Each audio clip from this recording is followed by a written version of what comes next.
Congressman, come on in. Thank you for your time. Appreciate you being here on the Hill. You see two of your former Republicans say, you know what?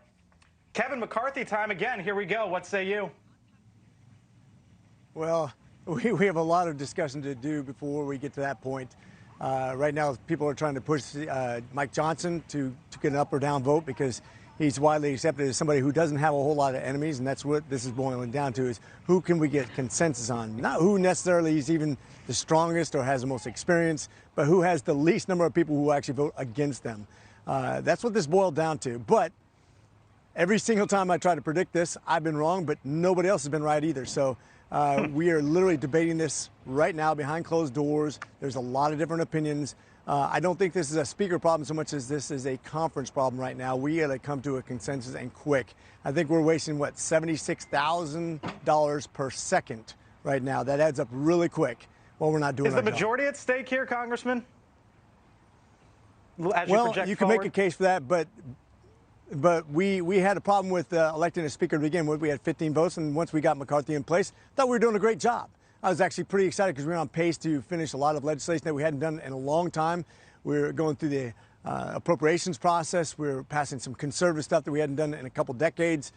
We did that with a very narrow majority that we couldn't do with 20-vote majority. So I thought that was a good pace. We're just a little off track. Hopefully we get back on track. We get the job done, but we got to do it quick because I think the Senate is coming quick with an omnibus, and we do not want to get jammed with that. You know, I was going through your bio. It is very distinguished, Congressman. Member of Congress, got your MBA. You were a Marine pilot. You were an emergency room doctor as well. And now you're dealing with this. And I wonder, as you come here to Washington, if there's sort of any regrets that you left all of that behind to deal with something like this. You know, I think all of us have had those thoughts in the last week. It can get downright depressing if you start focusing on that, but we have a job to do. I came here as a promise to the people who voted for me. I set aside a good income and lots of vacation to do this, and I think it's important. We are taking part in history. Maybe not the history that I wanted, but eventually we'll get to the other side of this, and I think we have been on the right side when it comes to the border, crime, debt, education, all the things that unite us, that divide the Democrats. We get back to those things, we can win all the states. We can win by double digits. If we focus on the things that unite us and divide the Democrats, the people are behind us. The people need us. And this is just the beginning. But I don't want to look at it in a negative light because that's not going to help me get my job done. You're a yes on Mike Johnson if he's next?